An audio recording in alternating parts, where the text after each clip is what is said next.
Bismillahirrahmanirrahim. Assalamualaikum warahmatullahi wabarakatuh. Innal hamdalillah nahmaduhu wa nasta'inuhu wa nastaghfiruh wa na'udzu billahi min shururi anfusina wa min sayyiati a'malina. Man yahdihillahu fala mudilla lahu wa man yudlil fala hadiya lahu.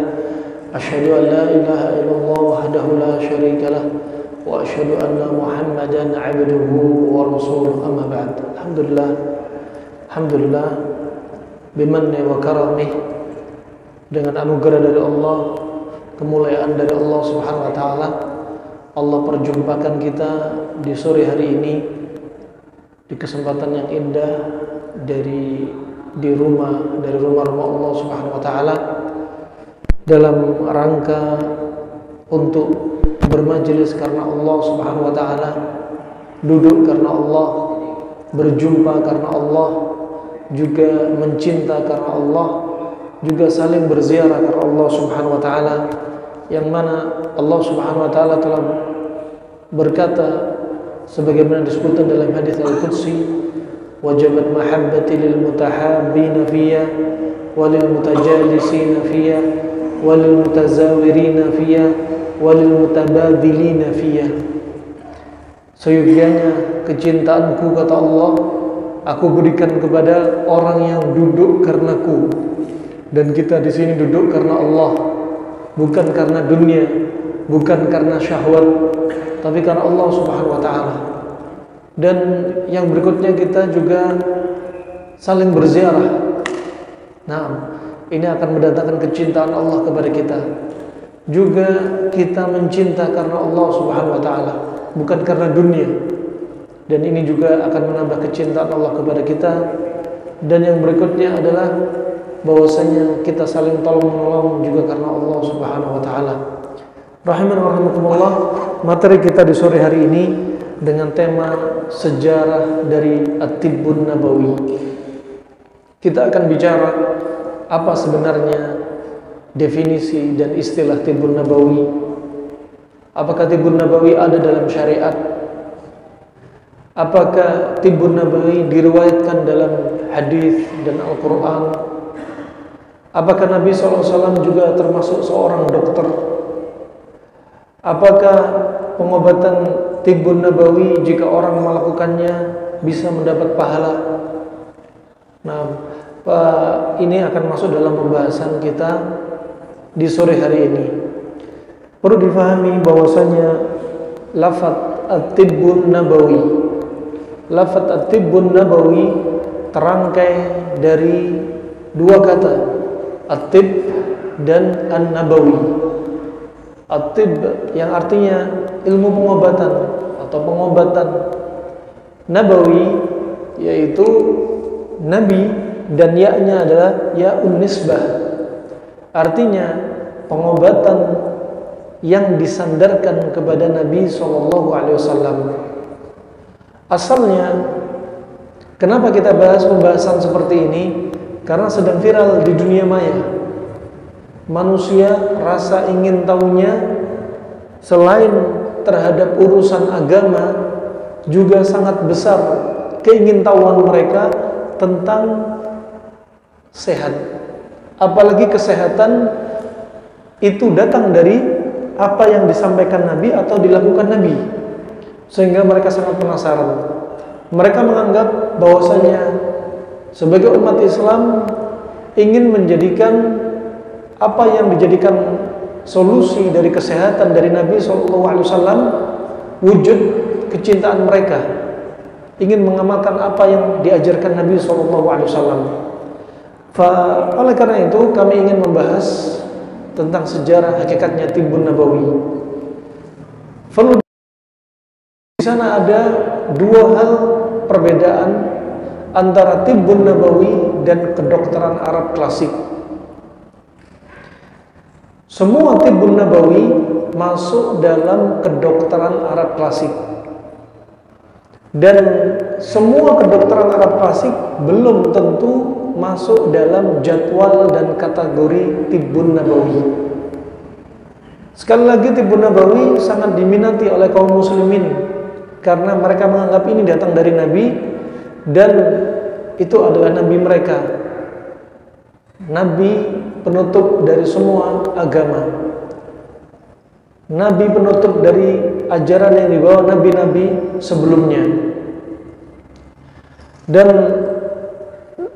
Tibbun Nabawi ini sebenarnya, perkara Tibbun Nabawi adalah istilah yang baru. Nabi nggak pernah menyebut istilah Tibbun Nabawi, ya, nggak pernah disebut-sebut. Nah, tetapi banyak hadis-hadis dan ayat-ayat yang di situ mewasiatkan, ada anjuran diantaranya untuk menjaga kesehatan juga. Ibnu Qayyim menyebutkan bahkan di dalam Al-Quran ada isyarat yang menunjukkan 3 hal terkait konsep dasar kesehatan. Ibnu Qayyim menyebutkan apa? Hanya sebagai isyarat di dalam Al-Quran ada. Seperti apa?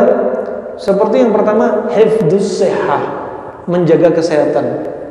Yang kedua, al-himya 'anil adza, menjauhkan diri dari penyakit dan gangguan. Yang ketiga adalah al-istifraq min mawad al-fasidah, mengosongkan tubuh dari unsur-unsur yang berbahaya. Ini yang disebutkan oleh Ibnu Qayyim rahimahullah, ada isyarat di dalam Al-Quran. Seperti menjaga kesehatan, contoh firman Allah Subhanahu wa taala, ya, wa in kuntum maridan aw ala safarin fa'iddatun min ayyamin ukhra. Di sini menunjukkan orang yang safar, orang yang sakit jangan puasa. Nanti khawatir sakitnya, nanti khawatir safar dia yang berat dengan dia puasa akan membuat dia lemah dan jatuh pingsan. Kebayang safar di zaman Nabi, perjalanan dari kota ke kota berikutnya sangat jauh. Di antara kota ke kota tidak ada rumah. Dari kota ke kota nggak ada jalan aspal kayak kita. Dari kota ke kota nggak ada rest area. Ya, dari kota ke kota harus melewati debu, pasir, angin yang panas, malamnya hawa yang dingin. Belum lagi binatang malam di malam hari seperti hyena atau dhaba, ya, dhaba, ya, seperti hyena. Inilah rahimahumullah di antara konsep apa? Menjaga kesehatan. Kemudian juga di antaranya seperti hadis Nabi SAW juga yang Nabi bersabda, la yabulanna ahadukum fil ma'id daim.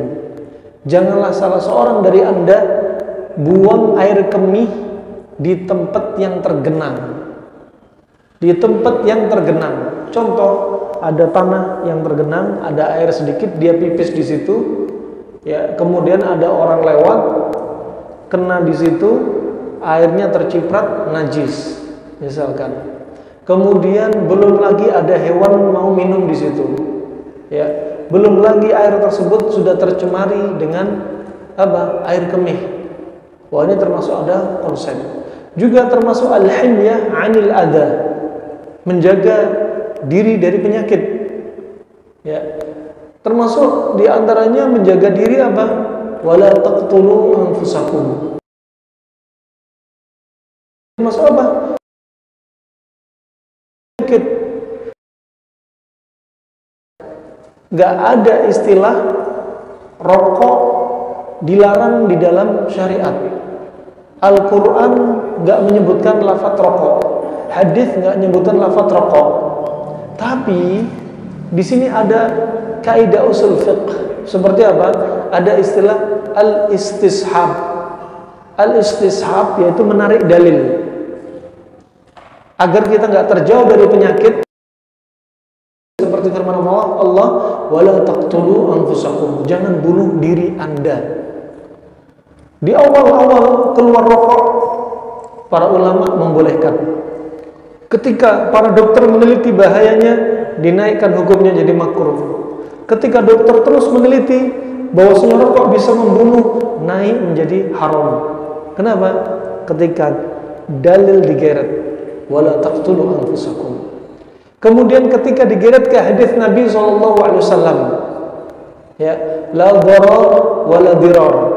Jangan membahayakan diri sendiri, jangan membahayakan orang lain. Ini juga konsep. Memang lafaz dukhon, lafaz rokok nggak ada ya di dalam syariat, tapi dalil ketika ditarik ini termasuk kaidah usul fiqh. Tidak boleh membahayakan diri sendiri, nggak boleh membahayakan orang. Lihat rokok justru membahayakan orang sekitar dibanding dirinya sendiri. Bahkan perokok pasif lebih bisa merasakan bahayanya dibanding perokok aktif. Ini rahmatullah jami'an. Dan juga bahwasanya at-tibbun nabawi sebagaimana kita katakan tidak ada di zaman Nabi mengatakan tibbun nabawi. Karena ini apa? Ini lafaz yang baru. Di zaman para sahabat juga nggak ada. Ya. Juga di zaman Khulafaur Rasyidin juga nggak ada. Baru tibbun nabawi dibahas dan dijadikan kitab-kitab pada kurun ketiga dan setelahnya, 3 ke atas baru muncul kitab-kitab terkait tibbun nabawi. Kemudian ulama membuat kitab-kitab terkait tibbun nabawi dengan sekian banyak judul. Mereka mengambil dalil-dalil dari Al-Quran dan hadis, di mana ada yang ayat terkait dengan ilmu pengobatan, ayat terkait dengan kesehatan, hadis terkait dengan kesehatan. Nah, mereka angkat ya, hal tersebut mereka angkat dimasukkan dalam kitab Tibbun Nabawi. Namanya Tibbun Nabawi, mereka membuat kitab Tibbun Nabawi, yaitu apa? Pengobatan yang disandarkan kepada Nabi. Namanya disandarkan berarti apa? Butuh dalil yang sahih. Ya. Kalau kita menisbatkan Tibbun Nabawi padahal nggak ada dalilnya, nggak ada dalil yang sahih Nabi pernah melakukan, ya, maka khawatir masuk dalam hadis Nabi riwayat Imam Bukhari, Imam Muslim, man kadzaba alayya muta'ammidan falyatabawwa, barang siapa yang berdusta atas Nabi dengan sengaja, maka tempat kembalinya adalah di neraka. Ini rahmatullah jami'an. Dengan berjalannya waktu di zaman Nabi SAW, ada 3 orang tabib dari kalangan sahabat. Pertama yaitu seperti Al-Harith bin Kaldah. Dia dikenal dengan Tabibul Arab. Tapi dia bukan tibbun nabawi. Dia justru belajar ilmu pengobatan dari Persia. Nah, dia belajar ilmu pengobatan sengat besi panas. Dia juga belajar ilmu pengobatan tunggal ya, Persia. Nah, dan ketika ada orang yang sakit dari kalangan sahabat, Nabi memanggil sahabat yang lain untuk Harith bin Kaldah mengobati sahabat yang sakit ini. Ya, ini berarti diantaranya dalil bahwasanya Nabi bukanlah seorang dokter. Ya, dan Nabi SAW memasrahkan ilmu pengobatan kepada yang ahli. Siapa? Al-Harith bin Kaldah. Al-Harith bin Kaldah. Adapun obat-obat yang muncul dari Nabi itu tentunya apa? Termasuk wahyu. Nabi menyampaikan sesuatu, tapi apa? Wahyu. Kalau Nabi seorang dokter, Nabi akan tanya, sudah sakit berapa lama? Batuk berapa hari? Ada dahaknya apa enggak? Ya. Nah, sebelumnya makan apa? Ya, pasti ditanyai, di anamnesa. Nah, tapi apa? Karena Nabi bukan mahir di bidangnya dalam ilmu dunia pengobatan ini, maka Nabi memerintah sahabat untuk memanggil Al-Harith bin Kaldah, dokter Arab, untuk mengobati para sahabat. Seperti diantaranya apa? Sa'ad bin Abi Waqqas. Ketika sakit, Nabi memerintah Kaldah mengobati Sa'ad bin Abi Waqqas. Nah, Kemudian Sa'ad bin Abi Waqqas diantaranya apa? Melakukan terapi fasdu kepada siapa? Sa'ad bin Abi Waqqas. Dan ini fasdu bukan dalil itu pengobatan Nabi. Fasdu bukan pengobatan Nabi dengan mengambil darah dari pembuluh darah vena, ya, flebotomi, itu bukan pengobatan Nabi. Ya, boleh dilakukan walaupun bukan dari Nabi. Bukan berarti nggak datang dari Nabi dalam hal ilmu pengobatan nggak boleh dilakukan. Ini yang perlu difahami rahimakumullah jami'an. Juga ada Ibnu Abi Ramthah. Juga dia tabib di zaman Nabi. Ya. Dan yang selainnya, yang satunya dari apa? Dari Ethiopia. Ini tabib-tabib Arab yang hidup di zaman Nabi SAW. Disebutkan Al-Hafidz Ibnu Hajar dalam kitabnya yaitu Al-Isabah fi Tamyiz Sahabah, dia kemudian masuk Islam. Sebelumnya dia belum berislam. Di sini juga dalil boleh seorang muslim berobat kepada non muslim. Nah, ini rahmatullah jami'an. Kemudian ketika sudah berlalu zaman, bahkan Umar bin Khattab pernah bertanya kepada Al-Harith bin Kalda tentang ilmu pengobatan. Umar bin Khattab bertanya, Al-Harith bin Kalda, dokter Arab ini menjawab, dan kemudian dicatat dan dibukukan, dijadikan buku. Tapi sayangnya buku ini tidak sampai kepada kita. Nah, Umar bertanya, Tabibul Arab, dokter Arab di masa itu menjawab. Ya, ini menunjukkan apa? Umat Islam dan ahlul Islam ini butuh tentang ilmu pengobatan. Butuh tentang ilmu pengobatan. Dan ketika berjalan terus waktu demi waktu, zaman demi zaman, ya, mulailah sebagian mereka menamakan atau membuat Nabawi, ya, dan sebagian mereka menolak istilah Tibbun Nabawi. Dipikir ini istilah yang baru, ya, nggak ada di zaman Nabi. Seperti yang menolak, seperti apa? Seperti Ibnu Khaldun, dia menolak istilah Tibbun Nabawi karena istilah kalau bilang Tibbun Nabawi itu adalah perkara ilahi, perkara yang seperti wahyu turun. Untuk berikan nama Tibbun Nabawi saja itu butuh perkara ilahi, butuh dalil wahyu. Ini pendapat Ibnu Khaldun. Kemudian dari, kalau kita baca beberapa banyak hadis Nabi SAW, ya, dari riwayat Imam Bukhari, yang mana Imam Bukhari dalam sahihnya dia menulis hadis terkait ilmu pengobatan, hadis terkait dengan kesehatan, penjagaan kesehatan. Nah, yang mana Sahih Bukhari adalah kitab sebaik-baik kitab setelah Al-Quran dengan kesepakatan kaum muslimin. Dia menulis, meriwayatkan hadis terkait herbal, terkait ilmu pengobatan, sekitar 120 hadis. Ya, adapun Imam Muslim menyendiri, ya, ada 8 hadis yang enggak diriwayatkan Imam Bukhari ditambah oleh Imam Muslim. Kemudian juga diriwayatkan oleh yang setelahnya seperti Abu Bakar Ibnu Sunni, ulama yang beliau pada tahun 364 Hijriah. Juga ada di antaranya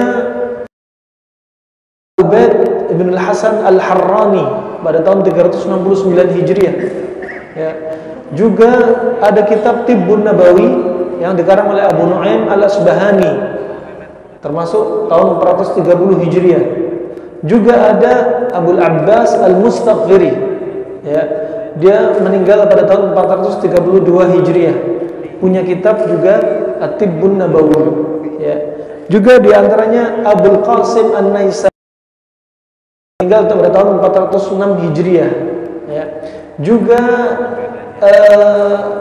Ad-Dhahabi pada tahun 748 Hijriah, ya, juga Ibnu Qayyim pada tahun 751 Hijriah, juga As-Sakhawi tahun 902 Hijriah, As-Suyuti tahun 911 Hijriah. Mereka semua punya kitab namanya At-Tibbun Nabawi. Ya. Nah, memang Nabi nggak menyebut, tapi Imam Bukhari meriwayatkan hadis tentang ilmu pengobatan. Kemudian para ulama setelahnya menjadikan kitab dengan judul Tibbun Nabawi, pengobatan ala Nabi. Kadang membuat judul nama penyakit dan obatnya, ya. Kadang membuat judul dengan nama-nama yang menunjukkan itu tentang ilmu pengobatan, ya. Mereka ambil sumbernya apa? Kadang ayat Al-Quran diambil, dicomot, dimasukkan jadi konsep. Kadang diambil dari hadis, dicomot, diambil untuk jadi konsep ilmu pengobatan. Ini rahmatullah jami'an. Di antaranya, kalau kita lihat ilmu Tibbun Nabawi ini, ilmu pengobatan secara umum itu betul-betul pesat di zamannya Khalifah Harun Ar-Rasyid. Betul-betul pesat. Ya. Kenapa? Karena para ulama, semua ulama, satu-satunya air kencing yang boleh diminum, air kencing siapa? Air kencing onta. Ya. Harusnya bukan air kencing siapa, air kencing apa? Ya. Itu air kencingnya onta. Ajib, air kencing onta bisa untuk apa? Kanker. Air kencing onta untuk liver yang lemah. Kalau Nabi menyebutkan satu hadis ini terkait dengan penyakit, ulama baru masukkan dalam Tibbun Nabawi, masuk dalam jadwal Tibbun Nabawi. Nah, satu-satunya air kemih yang boleh dikonsumsi adalah air kencing onta. Satu-satunya binatang buas di darat yang boleh dikonsumsi apa? Hiena, baba. Satu lagi, satu-satunya di muka bumi yang bukan makhluk apa? Al-Quran, betul. Nah, ini rahmatullah jami'an. Barakallahu fikum. Ini kisah dari sejarah Tibbun Nabawi, ya, dari Tibbun Nabawi. Dan yang paling lengkap menulis tentang Tibbun Nabawi, ya, dengan pembahasan yang sangat panjang lebar adalah Imam As-Suyuti yang meninggal pada tahun 911 Hijriah. Kemudian rahimahumullah jami'an,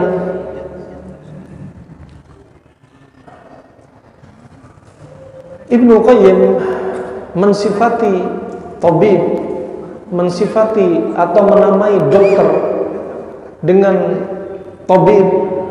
Itu siapa sih? Kata Ibnu Qayyim, hakikatnya tabib, kata beliau, adalah huwa alladhi yufarriqu ma yadurru bil insan jam'ahu aw yajma'u fihi ma yadurru tafarraquhu aw yanqusu minhu ma yadurru ziyadatahu aw yazidu fihi ma yadurruhu naqsuhu fayajlibu as-sihha al-mafqudah.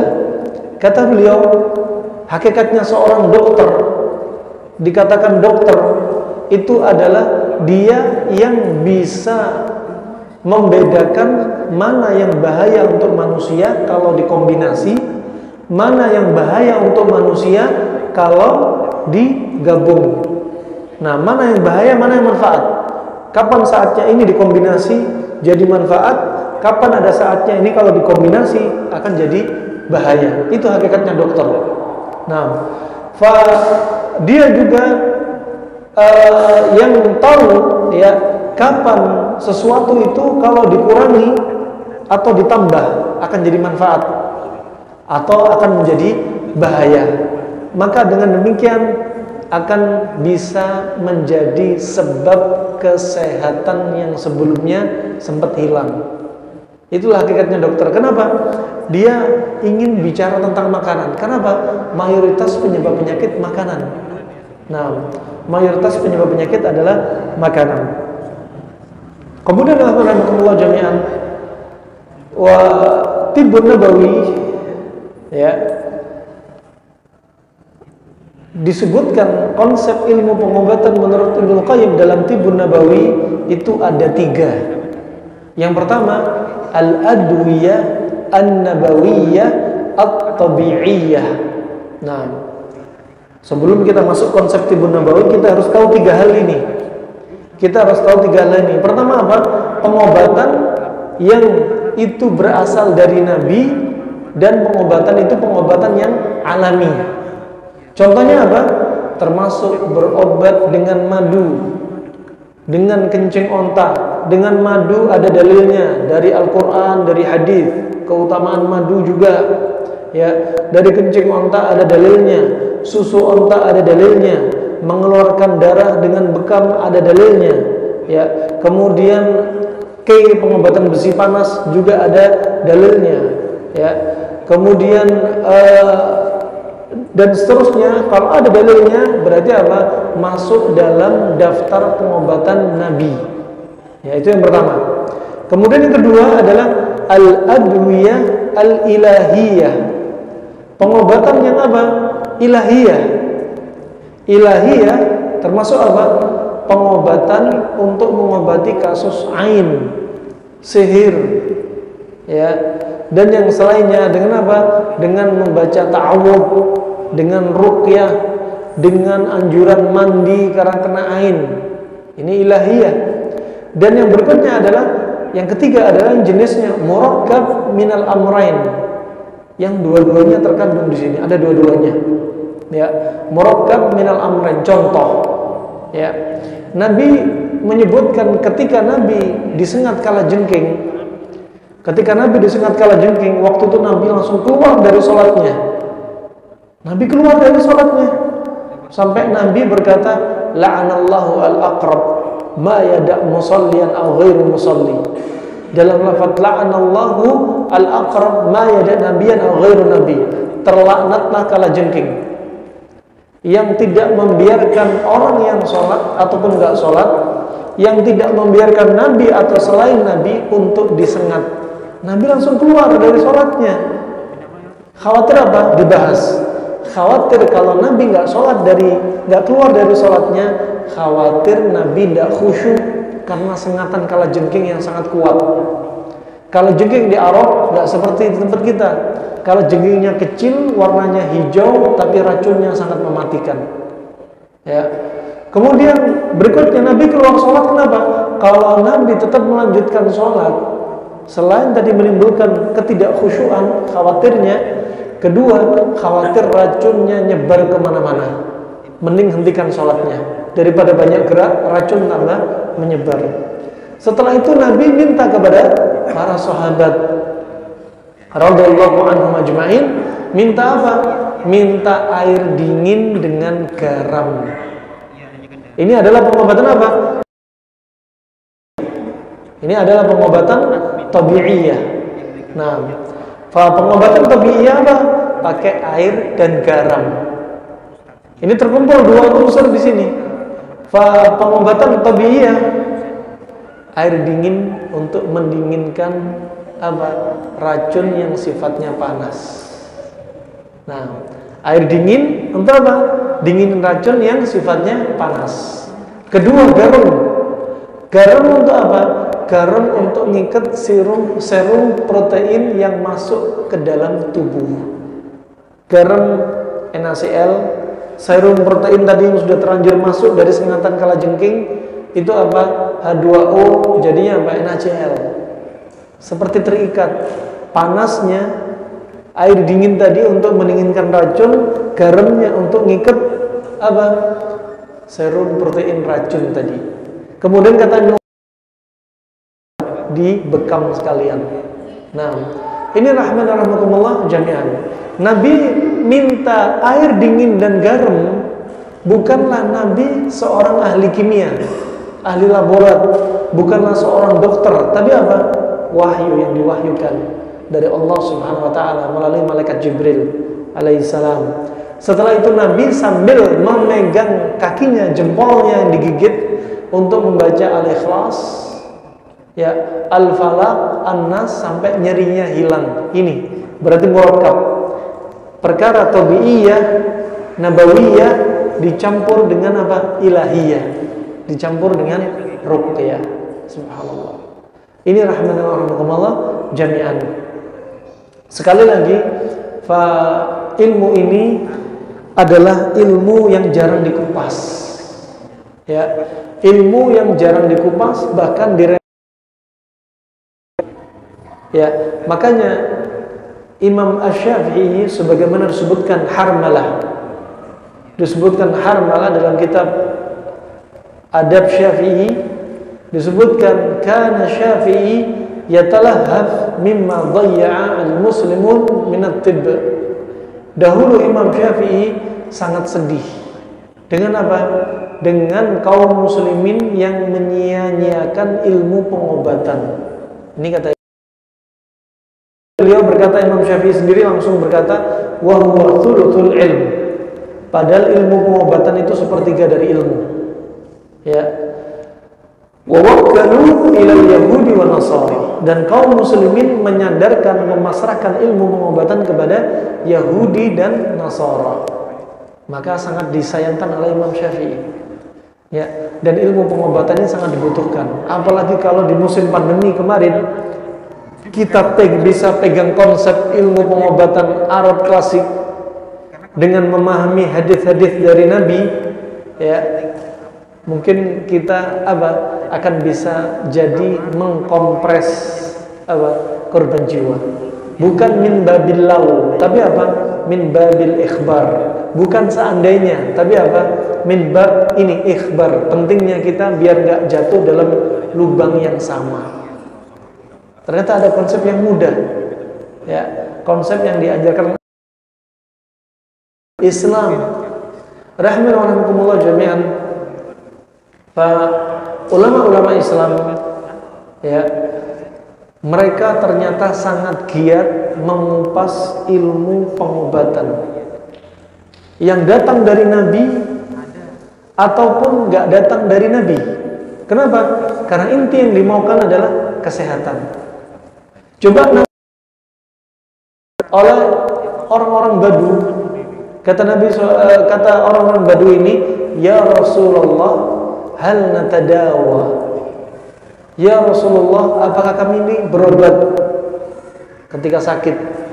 Kemudian apa kata Rasulullah SAW? Ya, tadawaw ya ibadallah, berobatlah wahai hamba-hamba Allah. Di sini dalil diantaranya menunjukkan bahwasanya ada syariat berobat, ada syariat untuk Anda berobat. Nah, ulama khilaf, apa hukumnya berobat? Apakah dianjurkan atau mending nggak berobat? Karena ada yang berdalil kalau kita berobat berarti telah mengurangi sifat tawakal kita.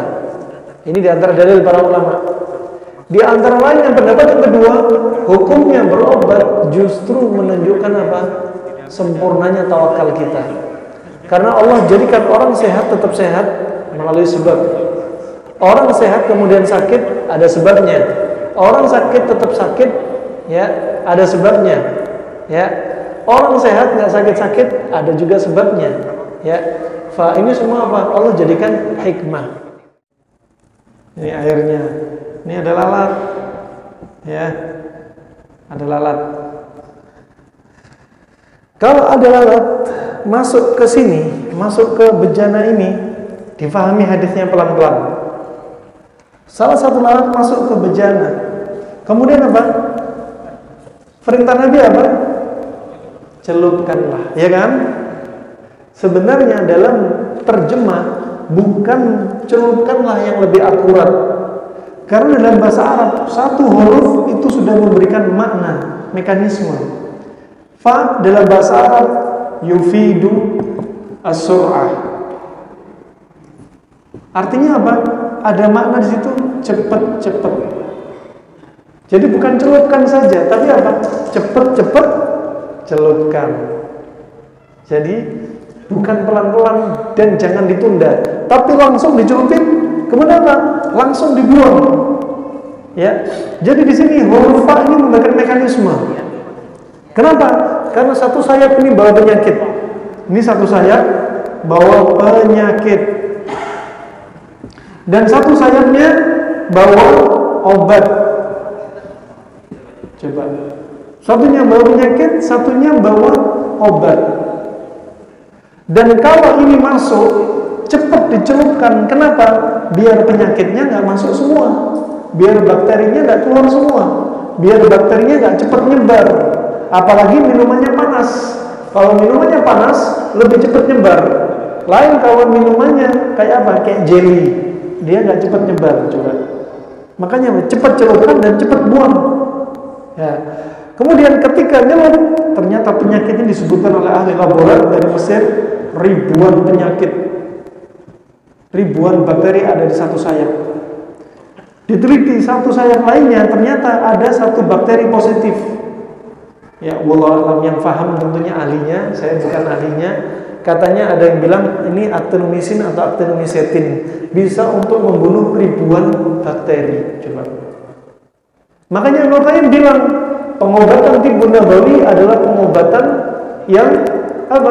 Nggak sama dengan pengobatan manapun, karena sumbernya dari wahyu, pasti benar. Kita harus beriman. Kalau nggak ada hadis ini, nggak ada ceritanya ahli laborat meneliti lalat dicelupin, nggak ada, ya kan? Nggak ada ceritanya para dokter meneliti jenisnya bakteri di sayap, nggak ada.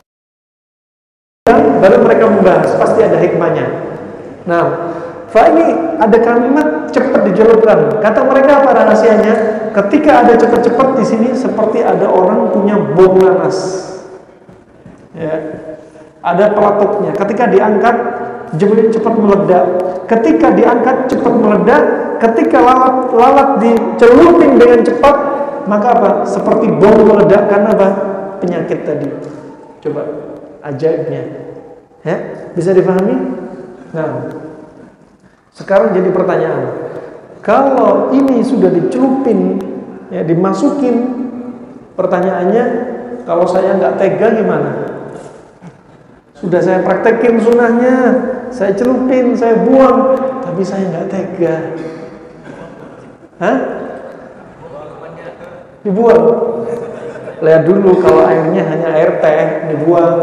Airnya air putih, dibuang. Tapi kalau kopi satu cangkir 75.000, ya mau banget. Nah, ini rahmatullah jami'an. Ini contoh saja. Contoh juga. Ini tibbun nabawi. Mereka berani masukkan tibbun nabawi karena apa? Ada faidah ilmu pengobatan. Berikutnya, coba contoh. Ketika Allah berfirman, ini hadis ya. Sekarang Allah berfirman dalam surat Yusuf ayat 84. Ya, Allah berfirman, "Wabyaddat ainahu minal huzni fahuwa kadhib." Dan kedua mata Nabi Yakub. Siapa ini? Nabi Yakub. Kedua mata Nabi Yakub memutih, putih. Putih kenapa? Buta. Ya. Kedua mata Nabi Yakub putih, buta. Buta karena apa?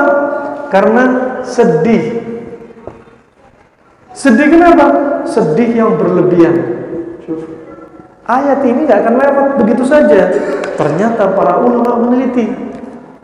Apa kaitan sedih, mata buta, sedih numpuk, Nabi Yakub bisa memutih? Coba. Ternyata di sini yang bikin mata buta diantaranya Nabi Yakub sedih. Sedih kenapa? Berpisah dengan Nabi Yusuf plus minus 40 tahun, hampir. Ini anak yang disayangi. Ya, anak yang disayangi. Dikenal semua anaknya Nabi Yakub, semuanya cakep-cakep. Ya. Semua anaknya Nabi Yakub cakep-cakep, dan Nabi Yusuf yang paling cakep. Ya, Nabi Yusuf yang paling cakep. Ya, makanya waktu itu Nabi Yakub memerintah anak-anaknya untuk apa? Masuk pintu enggak dari satu pintu, tapi dari pintu yang beda-beda. Kenapa? Kalau anaknya Nabi Yakub semua masuk satu pintu, semua mata akan memandang semua anaknya Nabi Yakub cakep-cakep semua, khawatir kena ain, pandangan mata yang berbahaya karena terkonsentrasi. Makanya disuruh masuk pintu-pintu yang lainnya biar konsentrasi mereka terpecah, nggak melihat semua anaknya jadi satu, akhirnya kena ain semua. Nah, wah ini subhanallah sedih. Kemudian apa? Di antaranya juga marah. Marah kenapa? Marah sama saudaranya Nabi Yusuf yang mencelakakan Nabi Yusuf. Kemudian yang berikutnya apa? Ada panik. Takut ada apa-apa dengan Nabi Yusuf. Makanya Nabi Yakub dijuluki apa waktu itu? Israel. Ini julukan Nabi Yakub. Tersusun dari dua suku kata Israel. Ada yang mengatakan Isr itu perjalanan, Il itu malam. Nabi Yakub sering melakukan perjalanan malam, keliling sambil manggil-manggil Nabi Yusuf, ya Yusuf, ya Yusuf, setiap malam. Makanya dijuluki Israel. Ada yang mengatakan Israel dari kata apa? Dari kata Isr itu sama dengan abd, Il itu seperti ilah. Berarti apa? Seperti Abdullah. Oleh karena itu jangan sebut orang Yahudi sebagai Israel. Kan itu julukan untuk Nabi Yakub alaihissalam. Ini rahmatullah. Sekarang matanya buta karena ini. Ini mata buta disebutkan ya memutih. Kedokteran kita lihat dari sisi kedokteran modern. Kita lihat ya.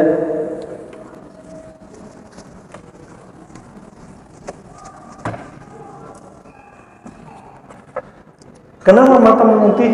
Kita lihat kedokteran modern.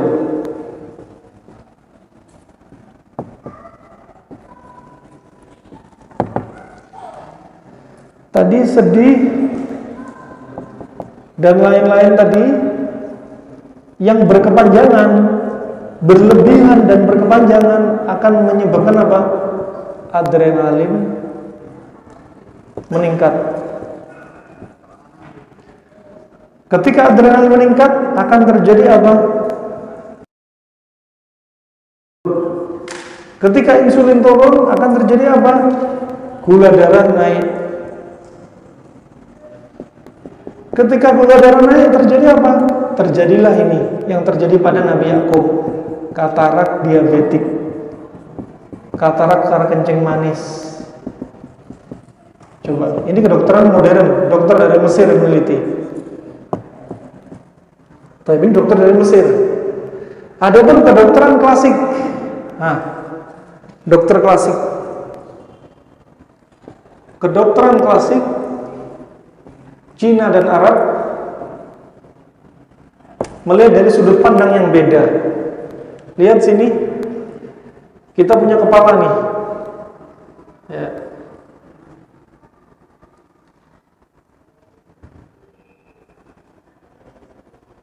Ya, ada kepala nih, asal aja nih.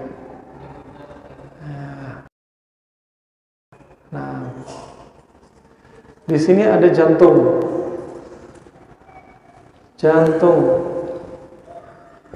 Di sini ada ginjal. Di sini kepala ya. Kemudian subhanallah, ginjal bagi orang yang suka motor dimisalin seperti apa? Seperti busi. Nih busi. Ya. Busi ini tempat apa? Percikan api. Percikan api. Jantung layaknya apa? Karburator yang ada bensinnya. Ini ada darahnya. Sekarang ketika orang sedih, api di ginjal akan semakin hilang apa semakin tambah? Semakin hilang. Orang sedih sifatnya panas apa dingin? Panas. Diajak ngobrol ngambek, sensitif. Suka sakit mah, tensi naik, susah tidur, suka pipis, kelingan, telinga berdenging, mata berkunang-kunang, tangan gemeter, Ini orang sedih. Ya, kenapa? Karena banyak api yang dibuang, akhirnya apa? Apinya redup.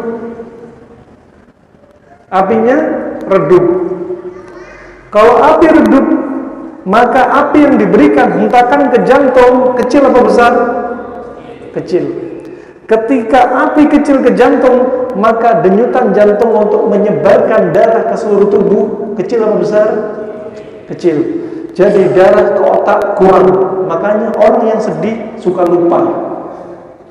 Asupan darah kurang. Ketika sedih, telinga kok berdenging. Itu bukan kurang vitamin B6, tapi dia sedih. Darah asupannya berkurang.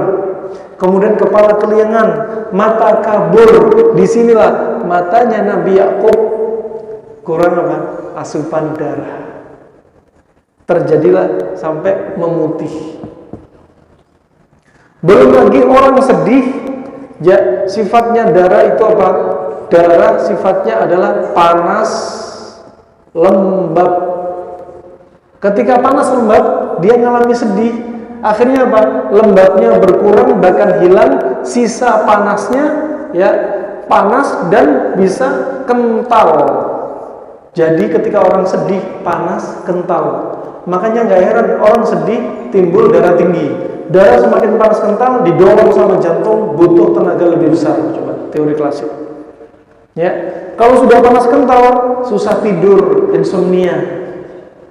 Ya, kalau sudah panas kental, badan rasanya berat. Orang sedih, mager, malas gerak. Maunya ngelamun di atas ranjang, tidur terus, lihat pemandangan nggak gerak-gerak. Ya, dan subhanallah ini hawa paling disukai jin juga. Ya, makanya orang sedih, orang dendam, apa? Potensi ditinggali jin juga apa? Panas ketemu panas, jin dari api. Dia suka yang panas-panas. Subhanallah, ajib. Ya, kemudian berikutnya lihat orang sedih, berikutnya apa? Berikutnya tangan gemeter. Kalau orang tremor, Parkinson, nggak perlu yang dikonsen untuk diobati apa? Darah tingginya. Kadang itu bukan penyebab utama. Penyebabnya adalah ginjal sudah lemah, sering pipis, jangan istrinya. Kenapa? Apinya sudah redup, mau ngasih api ke alat vital sudah letoy, ya, sudah nggak bisa. Makanya move on. Sekarang apa? Masalah rumah tangga diterusin, tambah nggak ada baiknya, tambah sama-sama loyonya. Ya. Makanya cepat move on dari masalah rumah tangga. Nah, kemudian alhamdulillah ini contoh. Subhanallah, ajib juga kami sering dapati orang yang sering kena kasus gondok, laki atau wanita? Laki atau wanita? Subhanallah, kaum wanita kena gondok. Makanya kamu jangan sering marah, sering gondok. Sama itu kata itu. Ternyata wanita yang suka dendam sama suami, ya, wanita yang suka baper, ini lebih sering kena gondok. Ajib.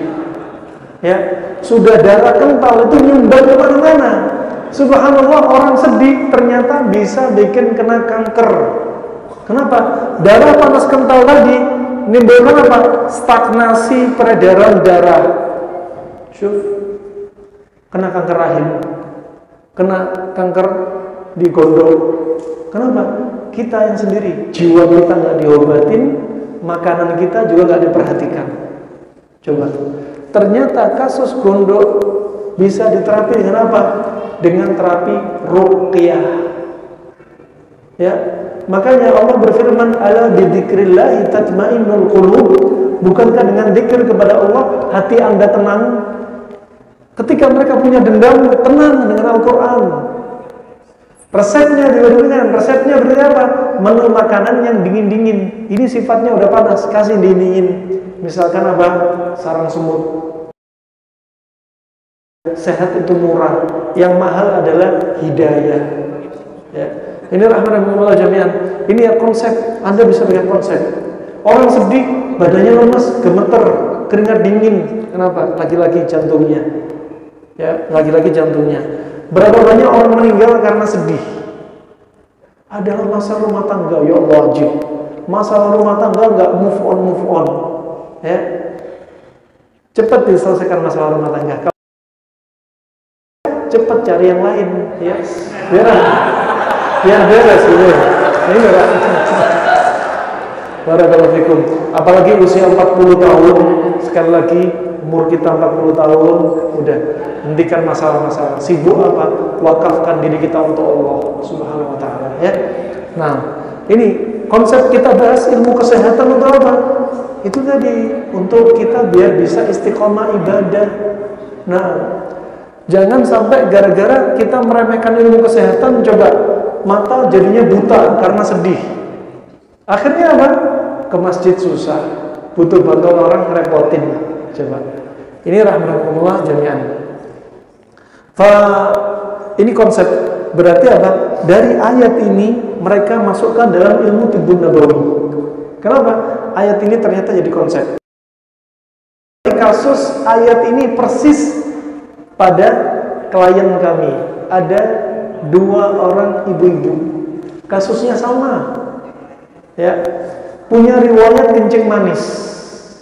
Ditanyai suka makan gula-gula enggak? Suka makan nasi enggak? Kebiasaan habis makan langsung tidur juga enggak? Ya.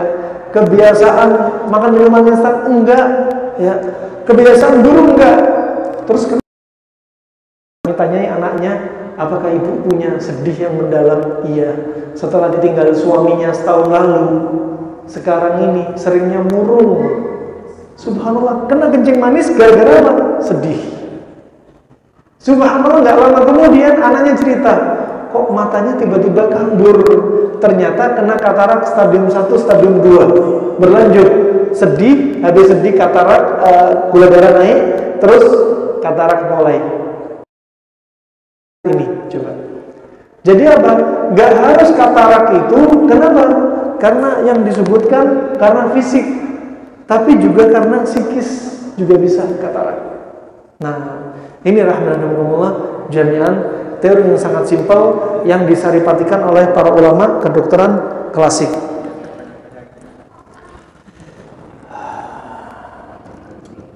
Maghrib jam berapa maghrib?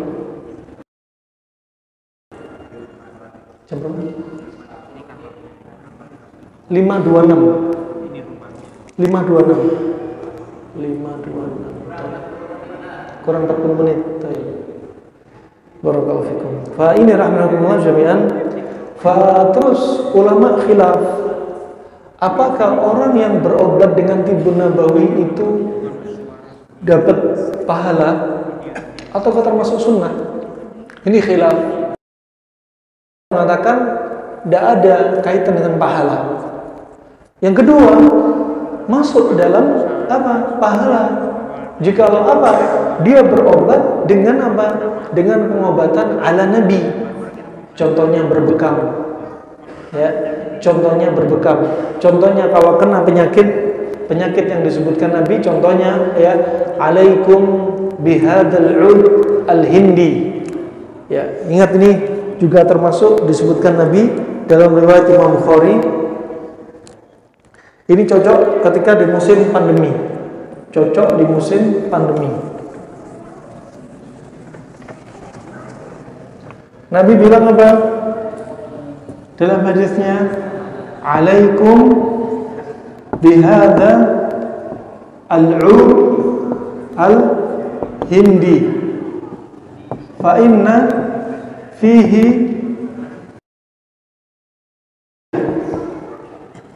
ashfiyah minha dhatul jan. Ya, ini riwayat Bukhari dan Muslim. Al-Bukhari wa Muslim. Ini riwayat yang pertama. Riwayat yang kedua disebutkan, ya, disebutkan dari hadis ini, kemudian disebutkan apa?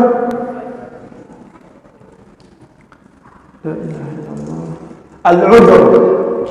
Ya. Al-udhr kalau tidak salah. Ya. Di sini disebutkan hendaknya Anda konsumsi ud hindi, yaitu apa? Kustul hindi. Kustul hindi. Karena di dalamnya ada apa? Ada 7 pengobatan. 7 apa? 7 pengobatan. Salah satu dari 7 ini yaitu apa? Datul Janb. Datul Al-Janb. Datul Al-Janb disebutkan apa? Dia adalah yaitu warmun harun fi ghisha'i sadr. Dia termasuk apa? Inflamasi atau apa? Radang pada selaput paru atau namanya apa? Pleuritis. Pleuritis. Coba. Ini satu, Ghusl Hindi. Yang kedua, dalam lafaz Imam Bukhari menyendiri, Al-Bukhari menyendiri tanpa riwayat Muslim, al-udra. Al-udra itu apa? Masalah tenggorokan. Katakan THT. Ya. Berarti untuk radang tonsilitis, faringitis cocok pakai Ghusl Hindi. Kemudian pleuritis cocok pakai Ghusl Hindi. Adapun 5 penyakit yang lainnya nggak disebutin, dan 5 inilah para ulama yang mencari apa cocoknya Ghusl Hindi untuk apa. Ya, kita lihat Ghusl Hindi sifatnya apa? Panas, kering. Ya, sifatnya panas kering. Cocok untuk apa? Datul Janb, pleuritis, infeksi pada pleura. Dan datul Janb, ya, tadi datul Janbi disebutkan apa? Disebutkan oleh Ibnu Hajar, dan Ibnu Qayyim, ya, bahwasanya datul Janb itu apa? Ada 2. Ada 2. Apa pertama? Hakiki sama ghairu hakiki. Hakiki yaitu tadi pleuritis, infeksi pada paru-paru, selaput paru-paru. Sekarang ghairu hakiki adalah semua penyakit paru yang mirip-mirip gejalanya dengan pleuritis. Apa di antaranya? Disebutkan an-nabd al-minshari, denyut jantung seperti gergaji. Coba bayangin, mereka sudah paham. Terus apa? Batuk, pilek, sesak nafas. Ini berarti, ya, kita nggak bilang yang ini nisbat kepada Nabi, tapi kita bisa pelajari, ambil kesimpulan, COVID masuk datul Janb ghairu haqiqi. Bisa difahami? Berarti COVID bisa masuk apa? Datul Janb ghairu haqiqi. Berarti cocok nggak kalau Ghusl Hindi? Juga cocok. Cocok banget. Lihat orang COVID mukanya sembab, banyak dahak, pilek, ya, berarti COVID juga panas lembab. Cocok dikasih Ghusl Hindi yang sifatnya COVID dingin lembab, cocok dengan Ghusl Hindi yang sifatnya panas kering. Coba ajib. Dan subhanallah 2 kali minum, 3 kali minum, ya, 1 hari juga sampai 4 hari, 3 hari, dengan izin Allah langsung kering hidung, ya, dahak langsung kering. Itu ajib. Coba bayangin. Ini rahmatullah jami'an.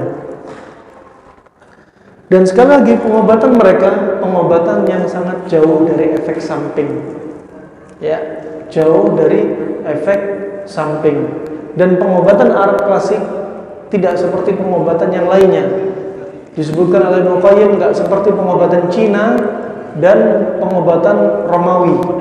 Pengobatan Arab klasik, satu penyakit kasih satu obat, ya. Dan mereka tidak menganjurkan obat dengan rangkaian banyak obat kecuali jika terpaksa, ya, kecuali jika terpaksa. Maka asal hukumnya satu penyakit cukup satu obat, tidak boleh dirangkap dengan obat-obat yang lainnya. Itu teorinya mereka. Adapun teori Romawi dan Cina menggunakan apa? Rangkaian beberapa seni pengobatan, mencela salah satu pun dari seni pengobatan. Seni untuk apa? Menuju proses kesehatan dari si sakit. Nah, dan pengobatan klasik diantaranya kalau kita lihat tadi, satu penyakit satu obat. Katakan Ghusl Hindi, pada kasus apa? Katakan kita gunakan untuk COVID, nggak usah ditambah macam-macam. COVID kasih kusel hindi, nggak usah ditambahi yang lainnya, mau jahe, mau madu, nggak usah. Satu ya satu. Itu contoh ya pengobatan klasik Arab. Nah, pengobatan klasik Arab konsepnya hampir sama dengan pengobatan India. Satu penyakit satu obat.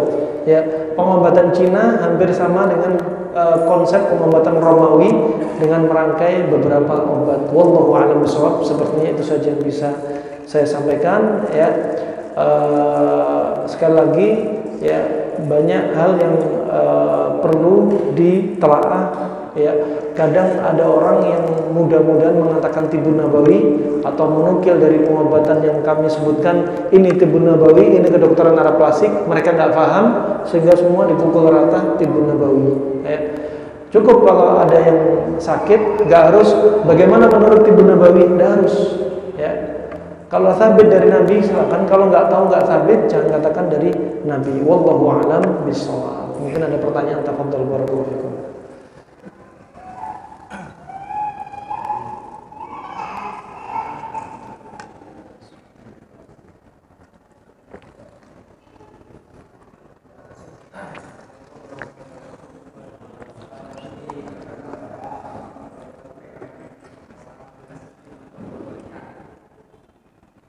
Ntar kurang dengar.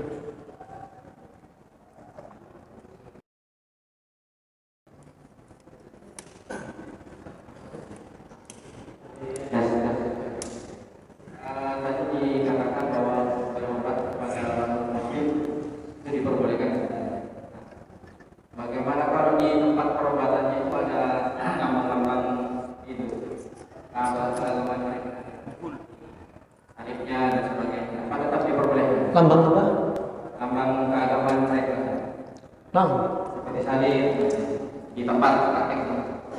di tempat prakteknya. Nah, barakallahu fikum. Tidak mengapa, ya. Tidak mengapa berobat ke mereka walaupun mereka menunjukkan misalkan apa di tempat prakteknya syiarnya mereka. Ya, karena kita hanya memanfaatkan ilmu pengobatan. Ya.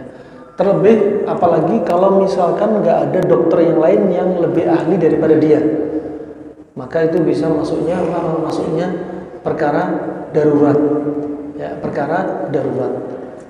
Nah, kemudian mengingatkan juga pernah Syekh Ibnu Utsaimin ditanya bagaimana hukumnya wanita yang bercadar yang menutup wajahnya berobat kepada dokter yang bukan muslimah. Kata Syekh Ibnu Utsaimin, ini bisa kisahnya Abdullah bin Uraikid, yaitu yang waktu itu laki-laki yang mengantarkan Nabi dan Abu Bakar As-Siddiq ketika hijrah. Dia sebagai penunjuk jalan, padahal dia bukan orang muslim, dia musyrik. Ya, dia waktu itu masih musyrik, belum masuk Islam. Nabi diantarkan, dia yang menghilangkan jejaknya, ya, dan dia yang merahasiakan. Padahal dia non muslim. Kenapa? Karena Nabi tahu dia orangnya bisa dipercaya. Maka tidak mengapa jika seorang muslimah menutup wajahnya berobat kepada non muslimah, ya, tidak mengapa selama dia bisa dipercaya. Kalau dia nggak bisa dipercaya, seperti pasang CCTV kemudian menyebarkannya, ya, atau membuka wajahnya difoto kemudian disebarkannya, kemudian menjelekkannya, maka dia nggak boleh berobat kepada orang semacam ini. Nah, alhasil bisa dipercaya. Kemudian yang berikutnya, kalau dia ternyata dengan pengobatannya ada unsur dakwatut tamsir, dakwah pemurtatan, maka jangan datang ke dia. Ya, apalagi kalau dia mampu berobat kepada orang ini dan kemudian dipaksa bayar dengan harga sekian dan dia bakal digratisin kalau dia murtad. Ini semacam ini lebih gak pantas kita berobat kepada mereka. Ya, nasallallahu alaihi wallahu a'lam bishawab. Nah, Ini juga sebenarnya salah satu dari sahabat kami kan itu kena jantung masa istri sampai sekarang ini Allah beliau tidak bisa masak istri. Yang kami tanyakan makanan-makanan apa yang bisa dibuatkan untuk mengobati jantung Wajazakallahu khair. Barakallahu fikum. Ini rahimakumullah jami'an. Ibnu Qayyim juga menyebutkan selama satu penyakit bisa diobati dengan makanan, nggak perlu herbal tertentu. Semua bisa diobati dengan makanan. Seperti kasus penyempitan jantung, ya, di antaranya penyebab utamanya adalah makanan kita. Ya, dari makanan yang subhanallah semua dimakan, nggak tahu kombinasinya, nggak tahu pola makan yang benar. Habis makan panas-panas, makan bakso, minum es kelapa muda. Ditanya, nggak bagus makan ini, bagus, ini konsep panas dingin. Baksonya panas, es kelapa muda dingin. Ini apa? Bayangin ya. Pertama ini lemak dikasih air dingin langsung. Itu jelas, ya, nggak baik. Pembekuan. Kemudian berikutnya apa? Sesuatu yang panas didinginkan langsung, itu suhu yang ekstrim, merusak pencernaan juga. Ya. Kemudian juga contoh makanan yang kalau dalam teori sekarang kedokteran modern ada LDL, membentuk apa? Plak-plak di dalam darah, nyumbet sampai jantung juga tersumbat. Subhanallah, ada juga trigliserid. Trigliserid ternyata membuat pembuluh darah nggak lentur lagi. Semua apa? Ujung-ujungnya biar apa? Pembuluh jantung ini nggak semakin sempit. Di antaranya apa? Konsepnya bikin darah tetap encer. Banyakin buah, banyakin sayur di antaranya. Kalau makan seperti yang sering kita sampaikan, kombinasikan panas dan dingin. Ya. Kemudian berikutnya untuk kalau mau konsumsi, di antaranya bisa pakai black garlic, juga disela dengan cuka dan madu. Ya, dikonsumsi terus-menerus. Barakallahu fikum. Nah, ini rahmatullah jami'an. Pola makan seperti apa? Anda bisa simak di link YouTube kami. Di antaranya apa? Rahasia kombinasi panas dingin. Silahkan dibuka. Itu penting banget. Ya, ada di antaranya mereka sudah pasang 6 ring, masih nggak nyaman. Tapi 6 ring pola makan dibenerin, alhamdulillah nyaman. Dan nggak butuh ceritanya apa? Minum obat pengencer darah seumur hidup. Allah nggak menciptakan tubuh kita untuk minum obat seumur hidup.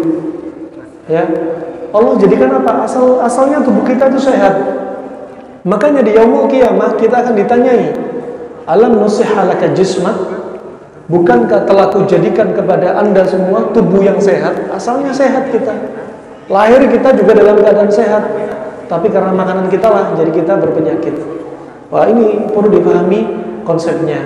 Nah, obat pengencer darah dibutuhkan bagi siapa?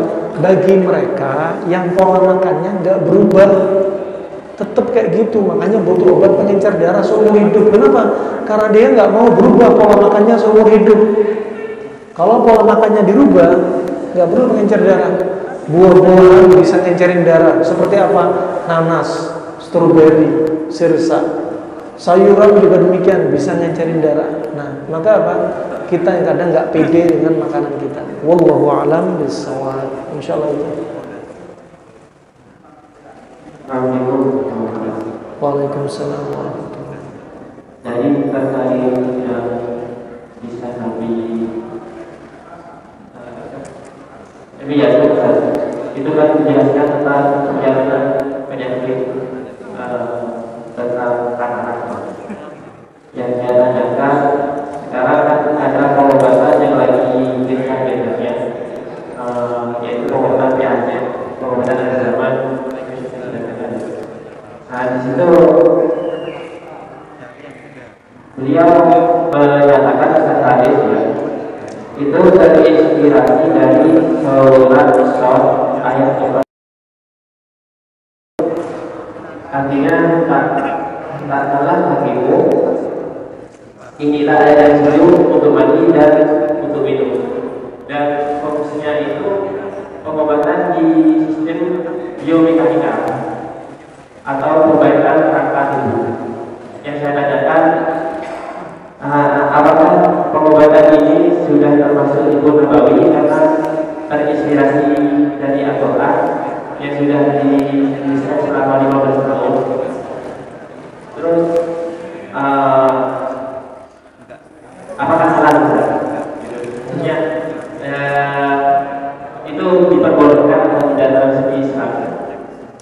Baik, barakallahu fiik. Waalaikumsalam warahmatullahi wabarakatuh. Sekali lagi, kadang ada sebagian orang menisbatkan dengan Al-Quran ilmu pengobatan, kadang terinspirasi. Kalau mau bilang terinspirasi silahkan, tanpa menyebutkan ini tibbun nabawi. Silahkan terinspirasi. Seperti Ibnu Qayyim menyebutkan ada isyarat ya. Tapi nggak bisa menyebutkan ini sebagai dalil ya. Nggak bisa sebutin dalil. Kemudian kadang mengandai-andai yang nggak disebutin dalil. Seperti apa? Kelahiran ala Maryam, megang pohon kemudian goyang-goyang, melahirkan sambil berdiri kemudian berojol. Ini butuh dalil kayak gitu. Nah, sekali lagi, tanpa sebut sunnah, tanpa sebut Al-Quran, silahkan pengobatan apapun, silahkan. Selama nggak ada unsur kesyirikan, nggak ada unsur keharaman, silahkan. Selama apa? Itu teruji coba. Nah, nggak mengapa. Ya, adapun kalau nyebutin dalil-dalil ini itu nggak usah ambil dalilnya, ambil ilmu pengobatannya saja, tidak mengapa. Nah, wallahu a'lam bishawab. Insyaallah itu ya dipahami ya. Silakan untuk belajar tanpa ngambil apa dalil-dalilnya dijadikan sebagai sumber pendalilan, nggak usah. Nah, kalau ilmunya sudah mujarrab, alhamdulillah sudah banyak sembuh dari kanker, kasus dari penyakit yang lainnya, silahkan. Cuma tadi tanpa sebut nama Al-Quran dan Sunnah untuk menisbatkan apa pengobatan yang memang nggak ada dalilnya. Wallahu a'lam bishawab. Bisa dipahami insyaallah ya. Nah, sayap yang mana yang laju yang sebenarnya mengandung obat? Nah, wallahu a'lam bishawab. Pertanyaan sangat bagus dan sudah dibahas oleh sekian banyak ulama. Ya, ada yang mengatakan satunya kanan, satunya kiri, satu obat yang kanan, satu penyakit yang kiri. Wallahu a'lam, butuh lafaz khusus. Ya, yang jelas kita mengimani. Nyelup langsung aja celup. Nah, karena apa? Karena kita nggak tahu sebelah mana. Tapi kalau mereka seperti ahli laborat, mereka meneliti penyakit satu sayap itu obat. Ya, sampai ada anak SMA di daerah Wonosobo, dua siswa-siswi SMA meneliti. Dari hal ini mereka bisa membuat obat diare dari sayap lalat. Diambil satu sayap yang mana yang mengandung bakteri tadi, dimasukkan air, kemudian air tersebut dijual. Coba bayangin, untuk obatnya diare. Ya, nah, barakallahu fiik. Insyaallah itu. Ya.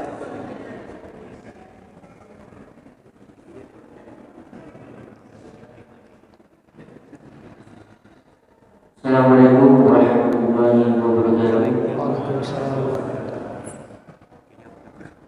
Ini berkenaan dengan orang tua, Ustaz. Orang tua itu ada penyakit asam urat dan akhir ini beliau kalau buang air kecil itu tidak bisa ditahan. Ini penyebabnya apa, karena makanan atau kenapa, dan untuk penyembuhannya Bagaimana? Fikum barak. Ini kajian konsultasi jadinya. Alhasil saya nggak berani jawab. Kenapa? Karena masih banyak yang perlu ditanyakan. Nggak bisa lewat kajian, perlu tanya langsung. Insya Allah itu saja seperti yang bisa saya sampaikan. Karena mendekati waktu maghrib dan butuh istirahat sebentar, coffee break dulu. Ya, nanti kita lanjutkan setelah maghrib dengan tema yang lainnya. Alafu minkum, jika ada kekurangannya, jika ada benarnya dari Allah SWT, wabillahi taufiq wal hidayah. Subhanakallahumma wa bihamdika asyhadu an la ilaha illa anta astaghfiruka wa atubu ilaik. Wassalamualaikum warahmatullahi wabarakatuh.